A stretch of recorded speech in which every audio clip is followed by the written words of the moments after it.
Live in relationship में रह रही युवती की मिली सरकटी लाश। खटीमा उत्तराखंड के जनपद ऊधम सिंह नगर में भारत नेपाल सीमा से सटे खटीमा क्षेत्र में युवती की सरकटी लाश मिलने से इलाके में हड़कंप मच गया। प्राप्त जानकारी के मुताबिक विवाह में बाधा बन रही प्रेमिका की प्रेमी ने धारदार हथियार से गला रेत कर हत्या की। पुलिस ने युवती का धड़ बरामद कर लिया है, जबकि सिर अभी तक नहीं मिला है।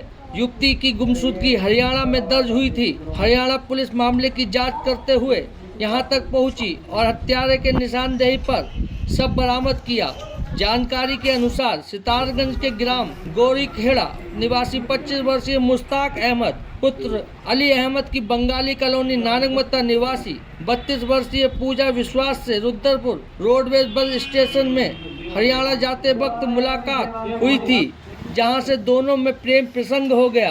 पूजा अपनी बहन के साथ हरियाणा में स्पा सेंटर में काम करती थी। दोनों में प्रेम प्रसंग होने के बाद वह गुड़गांव हरियाणा में चले गए और लिव इन रिलेशनशिप में रहने लगे। वहीं मुश्ताक कैब चलाने लगा। इसी बीच मुश्ताक अपने घर आया और नवंबर 2024 में दूसरी महिला से शादी कर ली। लिव इन रिलेशनशिप में रह रही पूजा को जब यह पता चला कि मुश्ताक ने दूसरी शादी कर ली है तो वह उसके घर पहुंची और उसने शादी का विरोध किया, तो मामले में पंचायत भी हुई। इसके बाद मुश्ताक लिव इन रिलेशनशिप में रह रही पूजा को इस्लाम नगर खटीमा में अपने बहन के घर लेकर आया।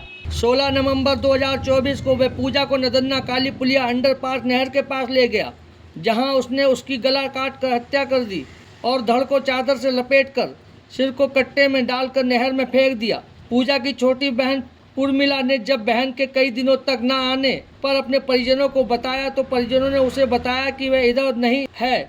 इस पर युवती के परिजनों ने सितारगंज कोतवाली में पुत्री के लापता होने की सूचना दी, लेकिन गुमशुदगी दर्ज नहीं की गई। स्पा सेंटर में काम कर रही उसकी बहन उर्मिला ने 19 दिसंबर 2024 को गुड़गांव सेक्टर 3 हरियाणा थाने में बहन की गुमशुदगी दर्ज कराई। हरियाणा पुलिस ने मामले की जांच करते हुए लिव इन रिलेशनशिप में रह रहे मुश्ताक को बुधवार को पूछताछ के लिए हिरासत में ले लिया। मामले की जांच पड़ताल करते हुए हरियाणा पुलिस मुश्ताक को सितारगंज से खटीमा थाने लेकर आई, जहां मुश्ताक की निशानदेही पर चादर में लिपटी सिर कटी पूजा की लाश बरामद हुई। कट्टे में बांधकर फेंके गए सिर की पुलिस ने काफी तलाश की, लेकिन सिर बरामद नहीं हो पाया। मृतका पूजा विश्वास के भाई सुभाष ने सबकी शिनाख्त दुपट्टे से की। पुलिस ने सिर कटे धड़ को कब्जे में लेकर उच्च स्तरीय पोस्टमार्टम जांच के लिए हल्द्वानी सुशीला तिवारी अस्पताल भेज दिया है। वहीं इस पूरे प्रकरण में मृतक पूजा की बहन उर्मिला के द्वारा पुलिस पर लापरवाही बरतने का आरोप लगाया जा रहा है। साथ ही उसकी बहन की हत्या करने वाले आरोपी मुश्ताक एवं उसके परिजनों को सजा देने की मांग की जा रही है। वहीं इस पूरे प्रकरण में अभी तक पुलिस के स्थानीय वरिष्ठ अधिकारी मीडिया से नजर चुराते नजर आ रहे हैं। कल देर शाम पुलिस द्वारा नागरिक चिकित्सालय खटीमा में एक शव को लाया गया, जो कि उनके द्वारा बताया गया कि 5 से 6 माह पुराना है। उक्त शव को उनके द्वारा कब्जे में रख के पंचनामा किया गया और पोस्टमार्टम की फॉर्मेलिटी के लिए नागरिक चिकित्सालय में लाया गया। चूँकि ये काफ़ी दिन पुराना मामला है, तो इसमें फॉरेंसिक एक्सपर्ट की राय अनिवार्य होती है, जिसके लिए इस शव को पुलिस के द्वारा सुशीला तिवारी हल्द्वानी के लिए भिजवाया गया। मेरी बहन 16 नवंबर 2024 से मिसिंग है। उसके हमें सूचना मिली है जब कि बहुत टाइम से वो कांटेक्ट में किसी के नहीं आ रही है, तो उसे हमने कांटेक्ट करने की कोशिश की, लेकिन उसका कुछ भी हमें नहीं पता चला।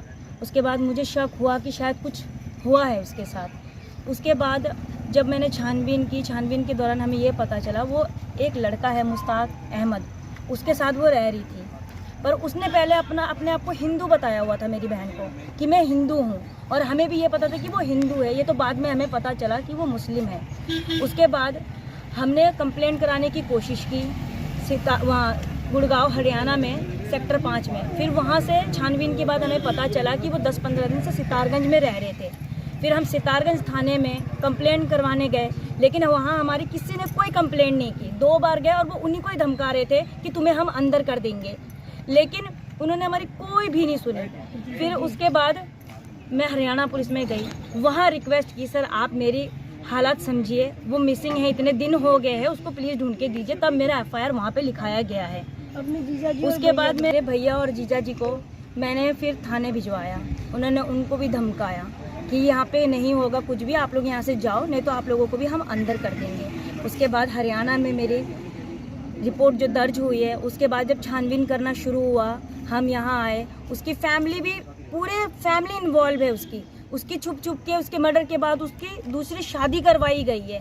और पुलिस को हमें गुमराह करती रही है लोग कि गुमराह, बस हमें नहीं पता जी, हमें नहीं पता जी। उसके बाद आज छानबीन के दौरान, आज 6 महीने बाद उसकी डेड बॉडी इस हालत में मिली है, जिसका गला बिल्कुल काट के अलग करके उसको इतनी बुरी तरीके से उसको मार के फेंक रखा है। और ये सब लापरवाही सिर्फ सितारगंज पुलिस की है, जिन्होंने हमारी कोई नहीं सुनी। अगर 6 महीने पहले उन्होंने हमारी सुनी हुई होती तो वो डेड बॉडी आज हमें ऐसे नहीं मिलती। देखने लायक तो छोड़ते। इन्वेस्ट करूंगी, उसको फांसी की बस सजा होनी चाहिए, उसे किसी हाल में नहीं छोड़ना चाहिए। उसकी पूरी फैमिली को भी सजा मिलनी चाहिए, जैसे उसने हालत की है मेरी बहन की, उसे प्लीज फांसी दो।